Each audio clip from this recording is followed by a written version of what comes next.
Salut, bienvenue dans Igloo, spécial municipal à Strasbourg avec Cédric Simonin. Bonjour Cédric. Bonjour Eric. Dans Igloo, nous recevrons les principaux candidats à la mairie de Strasbourg sur le grill pour nous dire ce qu'est pour eux une ville durable, leur vision de la ville de demain et ses enjeux. Nous avons invité Jean-Philippe Vetter, Alain Fontanel, Catherine Trottmann, Jeanne Barzéguian, la candidate RN Omblin du Parc qui a décliné notre proposition. Aujourd'hui, nous recevons Jeanne Barzéguian. J'ai du mal avec votre nom, je sais pas. Barséguian. Barséguian, pardon. Vous avez 40 ans. 39. Donc, 39. c'est pas trop quand même. Ah, je suis désolé. Mais Quel bon, mal élevé. bon, moi, on m'a dit 40. Mais c'est bientôt 40 ou... Et c'est en décembre, donc je Ah sais ouais, pas, vous d'accord. trouvez que c'est bientôt. Alors vous avez presque 40 ans. Voilà. Élu au conseil municipal de Strasbourg depuis 2014, vous êtes co-présidente du groupe écologiste, mais également conseillère à l'Eurométropole de Strasbourg, déléguée à l'économie sociale et solidaire, ainsi qu'à la réduction des déchets. Voici les thèmes que vous aborderez avec Cédric dans un instant. Le patron de Trianon Résidence, c'est le MC de cette émission. 2 minutes par thème que nous vous avons communiqué: le logement privé, le logement social, le logement étudiant et le logement senior. D'autres questions, évidemment, dans Igloo, sur la ville durable. Vous développerez votre vision, votre programme. À partir de maintenant, vous aurez 14 minutes en tout, donc 8 minutes pour les questions imposées et ensuite 4 minutes pour les pour ou contre et 1 minute pour conclure. Je vous laisse entre les mains expertes de Cédric Simonin. Merci Eric. Bonjour Jeanne Barzéguian. Donc, comme vous le savez, Igloo est une émission toutes les semaines qui traite de l'habitat et de l'habitat durable.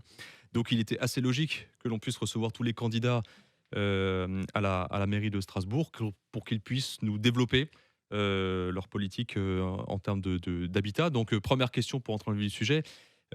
Pourriez-vous nous développer votre vision, votre programme politique pour le logement privé à Strasbourg? Merci de votre invitation. Donc, la question du logement, c'est une question toujours extrêmement d'actualité parce qu'on a un marché du logement à Strasbourg qui est extrêmement tendu. Et donc, on a des besoins en logement qui sont très forts. Et notamment, mais j'aurai l'occasion d'y revenir, en petits logements. Et donc, on va avoir besoin de répondre à cette demande de logement. Encore plusieurs dizaines de milliers de logements en demande à Strasbourg. Donc, comment est-ce qu'on fait? Il y a évidemment, il y a plusieurs angles d'attaque, si je puis dire. Donc, la première des choses, et ça correspond à la vision que je porte, c'est de travailler à partir de l'existant. C'est-à-dire déjà de regarder le parc existant, de voir dans quelle mesure on arrive à le rénover et dans quelle mesure on arrive à remettre certains logements sur le marché. Donc il y a un travail en finesse à mener sur la lutte contre le logement vacant et la réhabilitation des logements. C'est un dispositif qui a déjà été lancé par plusieurs personnes de mon équipe sous le mandat écoulé. Encore une fois, c'est un peu un travail de dentelle à faire avec les propriétaires et avec tout un certain nombre d'intervenants. Mais ça a porté ses fruits puisqu'on a réussi à remettre sur le marché près de 300 logements. Mais il en reste 3000 sur l'Eurométropole. Et donc là, on a clairement une possibilité et un potentiel. Faire à partir de l'existant, c'est aussi construire du neuf, mais construire du neuf à partir de l'existant. Donc davantage, nous, on souhaite évidemment limiter l'artificialisation des sols et donc utiliser des surfaces déjà artificialisées. Et si on doit en artificialiser d'autres, du coup les compenser en zone naturelle. Donc peut-être qu'il y aura un débat à avoir dans notre ville sur le fait de surélever les bâtiments existants pour pouvoir à la fois répondre à cette demande de logement, mais aussi répondre à la demande très forte et tout à fait légitime d'espaces verts dans la ville, dents creuses végétalisées, d'espaces de respiration et de convivialité. Par rapport à rehausser les bâtiments déjà existants pour reconstruire un peu la ville sur la ville, comme on dit, est-ce qu'il y a déjà une volumétrie ou quelque chose qui a déjà été quantifié pour pouvoir se donner une idée de ce qui est faisable?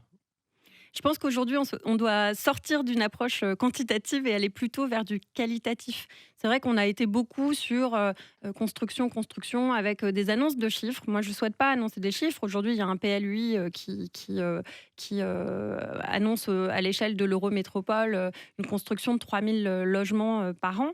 Mais au-delà de ces chiffres, c'est la réponse aux besoins et donc d'avoir des besoins qui soient adaptés. Encore une fois, on n'est pas en capacité aujourd'hui de répondre tout à fait à la demande parce que les modes de vie ont aussi évolué parce que les cellules familiales ont Mmh. aussi évolué et qu'on a de plus en plus de ménages isolés. Donc travailler prioritairement sur l'adaptation des nouveaux logements aux besoins et travailler, comme je le disais, prioritairement sur le qualitatif, y compris des formes architecturales et de la qualité environnementale.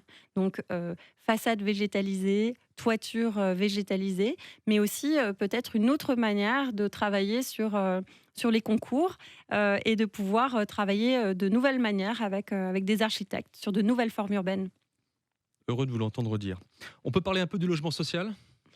Bien sûr, logement social, toujours une priorité. Logement social et très social et le fait de garantir une mixité dans la ville et dans notre métropole. Mixité des usages, mixité des publics. Ça a toujours été la ligne des écologistes et cela doit être à nouveau le cas. Je pense que l'enjeu le plus fort, c'est de produire du logement qui soit abordable pour toutes et tous. Et on sait que là, on a encore un immense Mmh. défi devant nous. Je rappelle que notre métropole, elle compte 25% de personnes qui vivent sous le seuil de pauvreté. Et c'est l'une des métropoles les plus inégalitaires de France, même si ce n'est pas toujours l'image qu'on peut en avoir. Donc ça signifie qu'on doit pouvoir mettre à disposition, proposer une offre de logement qui soit abordable pour toutes et tous. Donc je poursuivrai une politique de logement social et très social, en lien évidemment avec l'ensemble des bailleurs sociaux du territoire. Parfait, merci. Parlons un peu du logement étudiant. On sait qu'on a 10 000 étudiants tous les ans à Strasbourg. Ils n'arrivent pas toujours à se loger. Est-ce que vous auriez des solutions à leur proposer? En fait, ce problème de logement pour les étudiants, il rejoint ce que je disais sur le fait qu'on manque de petits logements sur Strasbourg et sur la métropole. On manque de studios, on manque de T1, T2, des petits logements adaptés pour notamment des ménages isolés. Il ne faut pas oublier que ces ménages isolés, les étudiants sont dedans, c'est 40% en fait de la population. Donc, on a besoin, encore une fois, d'avoir des logements qui puissent être adaptés en termes de taille, qui puissent être adaptés en termes de loyer. On doit travailler aussi sur la mutabilité peut-être des différents logements existants. Et puis, on le sait, la question du prix du logement, c'est aussi les dérives de Airbnb dans notre ville qui, du coup, fait monter les prix et notamment sur des tout petits logements. On me parlait l'autre jour d'un studio en centre-ville qui aurait été vendu à 8 000 euros le mètre carré. Donc on voit les limites et les extrémités qu'on atteint. Là-dessus, nous souhaitons travailler sur davantage de contrôle de Airbnb et dans toutes les nouvelles opérations, le fait d'imposer que les copropriétés doivent donner leur autorisation concernant Airbnb. Donc ça fait partie des choses qui permettront de faciliter le logement étudiant, évidemment de continuer de travailler avec le Crous sur des résidences étudiantes, mais aussi sur de nouvelles formes qui peuvent être adaptées comme les colocations. Il reste une petite minute dans Une cette petite partie de minute. l'émission. Alors, on va traiter un peu du logement des seniors pour nos aînés. Est-ce qu'il y aurait des choses à développer et à mettre en œuvre? Bah, encore une fois, ménage isolé, population vieillissante. Moi, je pense qu'au-delà des solutions spécifiques en résidence, des choses qui peuvent être travaillées là aussi en partenariat avec l'Agence régionale de santé ou le conseil départemental du Bas-Rhin, hein, qui est en compétence sur ces questions, on doit avoir la possibilité ou proposer la possibilité aux personnes seniors de rester à leur domicile. Et donc, c'est plutôt de travailler sur un réseau d'aide qui permet d'aide à domicile, qui permet un certain nombre de services sur place et qui permet aux personnes seniors de rester dans leur logement. Oui, Deuxième partie de cette émission avec des questions que vous ne connaissez pas à l'avance, Jeanne, c'est le pour ou contre. Vous pouvez dire pour ou contre, mais vous pouvez aussi développer. Vous avez 4 minutes pour 10 questions. oui, alors 11 questions. Ah, 11 Exactement, questions, j'en ai rajouté une. Non, je plaisante. Antenne sur le logement et les mobilités, vous n'avez pas le droit à un joker. Donc, Pas de joker. pas de joker, c'est Oh. interdit chez nous. Alors, c'est parti. Alors, pour ou contre? La voie de liaison intercommunale ouest, appelée communément VLIO, pour ou contre? À la base, plutôt contre. Le projet a évolué, il est en train de se faire. Donc aujourd'hui, avec, mais. D'accord. C'est pratiquement un joker, C'est ça. pratiquement un joker, hein. On vous l'accorde, mais c'est tout, hein. Ah ouais, mais bon.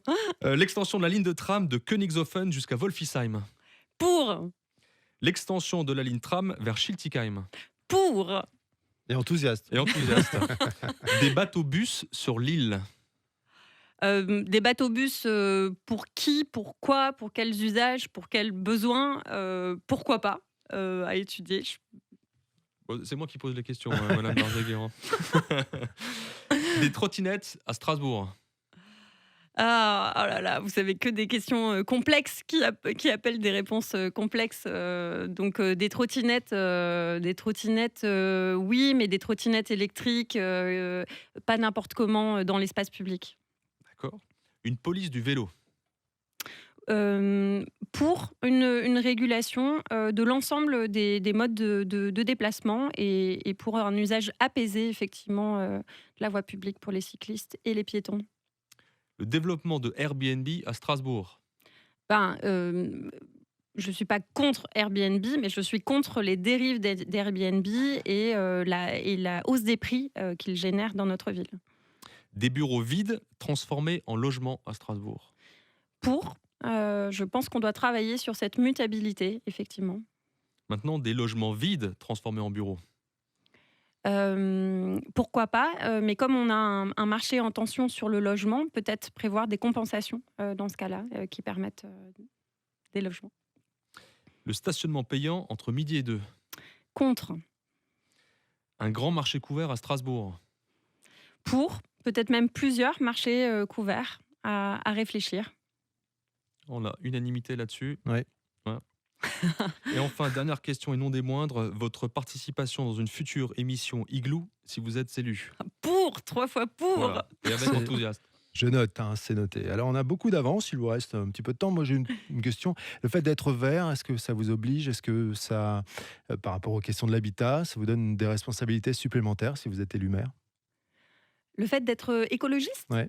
le fait d'écologiste, ça permet d'avoir une vue d'ensemble des problématiques et donc ça permet de se dire, quand on répond à un besoin comme le logement, comment est-ce qu'on intègre dedans la qualité de vie, les espaces de respiration, la question de la santé des personnes, la question des mobilités, la question du social et la question de la participation citoyenne. Donc c'est un peu ça être écologiste, c'est avoir une vue d'ensemble des problématiques.